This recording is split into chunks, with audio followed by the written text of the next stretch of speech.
In 2008, investors ignored all the warning signs and lost billions. What if I told you that your brain is making the same mistake every day? The global financial crisis wasn't just a failure of banks or policies. It was a failure of human thinking, overconfidence, herd mentality and loss aversion led millions of people to make disastrous financial decisions. The truth is that our brains are wired to take shortcuts. These shortcuts, known as cognitive biases, helps us make quick decisions, but they also cause us to misjudge risk, ignore facts, and repeat mistakes. In this video, I'm going to be breaking down the A to Z of cognitive biases, how they shape our choices, where they show up in our daily lives, and what you can do to protect yourself. By the end of this video, you will be able to spot these mental traps before they cost you money, time, and even your happiness. Hello, welcome. My name is Emeka. If you're serious about growing anymore and becoming the best version of yourself,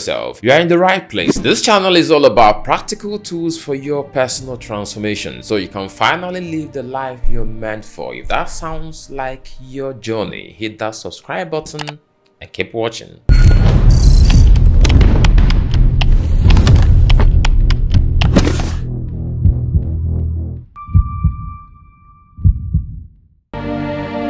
A stands for anchoring bias. Have you ever noticed how the first number you hear in a conversation tends to stick? That's anchoring at work. It happens when your brain latches onto the first piece of information and uses it as a reference point for every decision afterwards, even when it is wrong. Let's say you are interviewing for a new job. The recruiter says, "We usually offer between 150 to 200,000 naira. Suddenly, anything above 200k feels like you're pushing your luck. Even if that job is worth 500,000, that opening line has anchored your expectations. Salespeople use this all the time. They show you an expensive product first, so everything else feels affordable by comparison. And so always do your research beforehand. Set your expectation based on data, not the first number someone gives you beforehand. Know your value before you walk into any room, and don't let your first number or the first information you see become your anchor. B stands for bandwagon effect. You know that feeling when everyone at work starts using a new tool or chasing a new best practice and suddenly you feel like you have to jump into, that's bandwagon effect. Our brains like shortcut. If everyone is doing it, it must be right. Maybe you've started watching a new TV series because your colleagues couldn't stop talking about them, or you joined a productivity trend because everyone around you is doing it. That's bandwagon at its best. It treats critical thinking for social comfort. Remember always, before adopting something new, make sure it aligns with your goal, plan, or agenda instead of just following the crowd. And letter C is for confirmation bias. This one is sneaky. Confirmation bias makes you naturally look for things that prove you are right and ignoring things that suggest you might be wrong. Imagine you believe your team is the hardest working in the company. You notice every compliment and overlook every missed deadlines or negative comments around them. It feels good to be validated, but it narrows your perspective. Sometimes get uncomfortable. Ask people who disagree with you what they think. The best people and leaders are not the ones who are always right. They are always the ones who are always learning and asking for feedback. And D stands for Dunning-Kruger effect. Have you ever seen someone speak with total confidence about something they clearly don't understand? That's Dunning-Kruger effect. It happens when people with low knowledge don't recognize how little they know, and they end up overestimating themselves. A new hire might walk in a strategy meeting, pitching an idea with conviction, but have no idea what they have missed. Meanwhile, the senior staffs are being quiet, not because they don't know, but because they know how complex the topic really is. Remember to always stay curious. Confidence should come before competence. Ask questions, get feedback, and always keep learning. And E is for endowment effect. We tend to overvalue things just because it is ours. It could be an idea, a strategy, a project, you name it. Maybe you've been holding onto a business plan that's clearly not working, but you choose to keep pushing your plan because it is yours. Or you defend the broken process because you created it. That's the endowment effect. It tricks you into confusing ownership with value. Remember, don't get used to being right all the time. Get attached to getting it better. If something isn't working, pivot, change, adapt.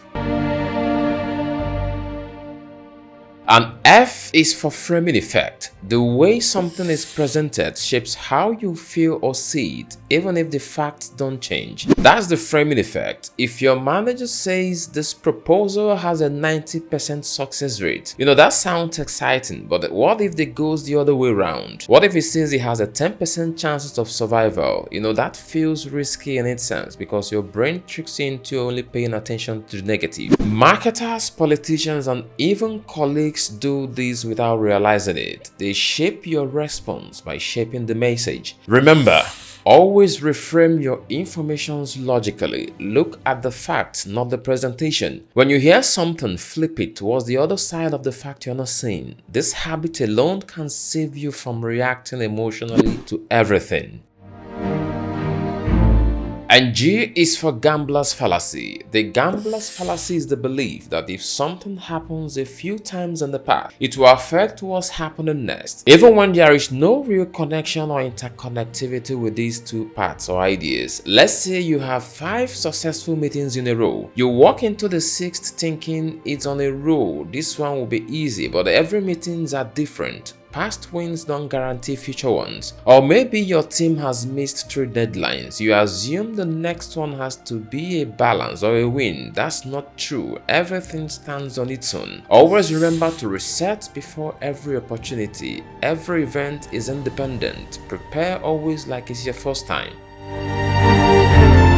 And H is for halo effect. When someone is charming or well-dressed and suddenly you assume they are smart, capable, and also trustworthy. That's halo effect. It's when one positive trait like confidence or appearance makes us overthink or overestimate someone's overall capability or ability. Let's say you have a manager who speaks well and commands the room. Because of that, people assume their ideas must be brilliant, even when those don't align or work. This charisma creates a halo that blurs people's judgment. This shows up in hiring decision, performance review, even dating. We confuse likability with capability. Remember to always look past the surface. Evaluate people based on evidence, not just on first impression. Judge by outcomes, not by personality alone. And the letter I is for in-group bias. In-group bias is what happens when we unconsciously favor people who are like us, same team, same background, same school, or even with shared interests. For example, during a meeting, you naturally support your department's idea and downplay a better suggestion from another team. Not because their idea is bad, but because they are not your people. We all want to feel loyal to a group, but that loyalty can make us blind to other people's ideas. Remember, judge ideas based on merit, not the source. Good ideas have no home team. And J is for just world hypothesis. We want to believe the world is fair, that good people are rewarded and bad people get what they deserve. But that's not how things work. That is called the just world hypothesis. At work, you might assume your colleague will be promoted simply because they work hard and do the right things. But if you ignore politics, relationship, and visibility, you are setting yourself up for disappointment. This mindset can make us overlook real issues like bias or injustice that somehow exist within the system. It also causes us to blame rather than acknowledging the biases that often exist in societies today. Remember, accept that the world isn't always fair. Speak up for yourself. Advocate for others if you can. Success takes more than hard work. It takes strategy and visibility too. K is for knowledge bias. Have you ever explained something at work and got a blank stare? even though it seems obvious to you. That's knowledge bias. It happens when you assume others know what you know, especially when you've been in a role for a while. For instance, a senior engineer might walk with an intern through a process filled with acronyms, assuming they understand. But they don't. They are too nervous to say so. This creates a disconnect within teams. You think you are being clear, but people can't relate or connect with you. Remember, always break it down. Don't assume understanding. Check for it. Use simpler language when needed and ask for feedback always. Teaching always isn't about showing what you know, but making others feel confident in it. And L is for loss aversion. Loss aversion is why we cling tightly to what we have, even if what we could gain is way better. Our brains are wired to hate losing more than they enjoy winning. Say you're offered a new role with growth potential, but you hesitate because you lose your current team, your comfort zone, and whatever is familiar with it. Even if the new role doubles your income and increases your career projection, that fear of loss might hold you back. This bias shows up in investment, relationship, career moves, you name it. And so let's say you're offered a new role with growth potential, but you hesitate because you will lose your current team, your comfort zone, or even the familiar that comes with it, the familiarity, Even if the new role could double your career progress, that fear of loss is always holding you back. This bias shows up in investment, relationship, career moves, anywhere risk is involved. Focus on the net gain always, not just the immediate cost. Always ask, what would this look or what will my life look like in the next 5 years if I make this move? And always make your decision based on logic, not just on emotion. And M is the mere exposure effect. We naturally prefer what we are used to, even when better options exist, almost similar to the loss aversion effect. That's why people stay loyal to outdated systems or method. You might keep using clumsy old software simply because it's familiar, even when there's a smoother, smarter alternatives out there. It's not always loyalty, it's about comfort disguised as productivity. Always challenge your old habits. Be open to change. Evaluate options based on effectiveness, not just familiarity. And N is for negativity bias. One negative review can overshadow 10 glowing ones. Our brains are wired to scan for danger, so that one harsh comment, it sticks. It loops in your head while all the positive feedback fades into the background. This bias can kill confidence and make you forget your wins. Remember to train yourself to focus on the big picture. Keep a record of your positive feedbacks to balance this perspective. O is the optimism bias. Passion is powerful, but it's not a plan. Optimism bias convinces us that things will go great just because we believe in them. You might launch a business thinking it will work out, I'm different, but without backup plan, you are just hoping, and hope is not a strategy. Remember to dream big, but plan hard. Prepare for the best and worst case scenarios. P is the planning fallacy. We are terrible at guessing how long things take. You start a quick task thinking it will take an hour, then 3 hours later you are still at it. The planning fallacy fools even seasoned professionals. We assume ideal conditions and forget about distractions, delay, and scope creep. Remember, use past experiences to estimate time accurately. Add buffers for unexpected delays. Q is for quota effect. Hitting your goal isn't the finish line, it's halfway mark. After reaching a sales target or hitting your gym's goal, it's tempting to relax, but this is where growth often stalls because we treat success like an endpoint. This is the quota effect. We stop because we have hit our enough. Stretch yourself within your goals. Create personal benchmarks that go beyond what is always required. An R is a recency bias. Your brain is easily tricked by what is recent. Have you had a bad day and suddenly everything about your life comes crumbling because you think it does? We give extra weight to what just happens, ignoring everything that came before it. Short-term emotions distort long-term reality. Remember, review the big picture always. Track your performance and experiences over time before always reacting. S is the status quo bias. This is the way we've always done things bias. We prefer routines even if they're outdated. Maybe your company sticks to an old system because it has always been how we've done things here. It sounds familiar. Status quo bias keeps team and individuals stuck in the past. Remember, regularly evaluate your routines and processes. If they are still effective and serving you, be open to improvement where necessary.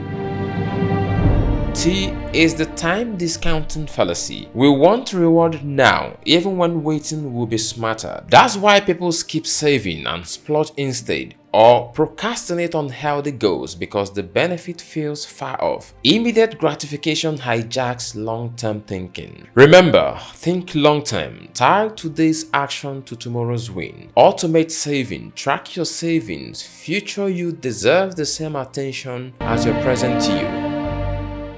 The U is for unit bias. One portion feels like the right portion, even if it is too much, trying to do too much at the same time. This doesn't just apply to food. At work, it shows up when you try to complete huge tasks in one sitting, even though breaking it down will improve focus and quality. We assume one unit equals one full effort. That's not true. Break things down if you can. Tackle tasks in sprints and not marathons.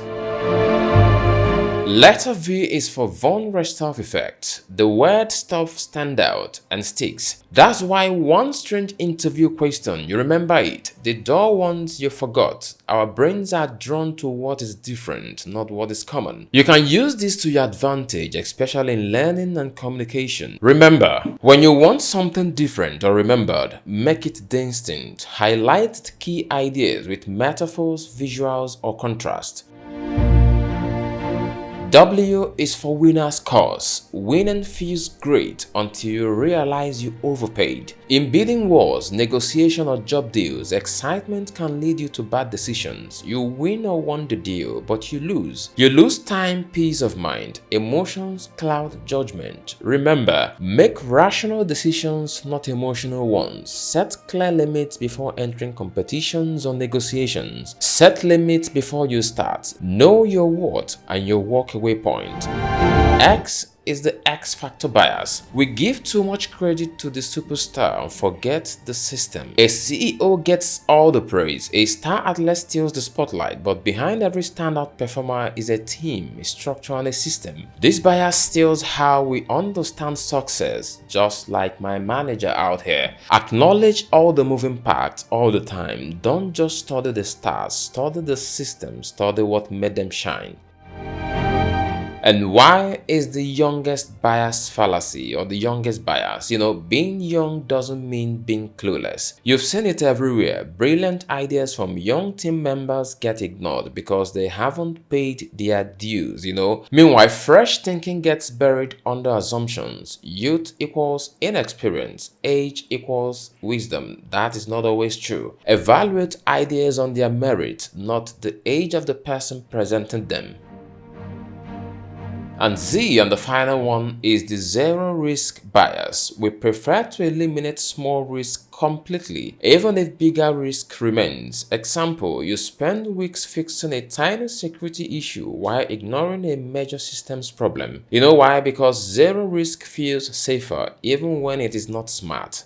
Focus on the biggest risk first. Don't aim for perfect. Aim for what matters most to your business, system, or your life. Cognitive biases are everywhere, shaping the way you think, work, and make decisions. But by understanding these biases, you gain the power to make better and more rational choices. And next time you find yourself making a decision, I like you to pause and ask yourself, is my brain having or playing a trick on me? And the more you understand these biases, the better your life will become. The more aware you are about them, the better you will navigate your career, finances, and the life in general. And now, which of these biases do you catch yourself falling for the most? Drop in the comment section. I'd love to hear from you. And if you found this video valuable, don't always forget to like, share, and subscribe for more. I'll see you in the next video. Take care and bye-bye.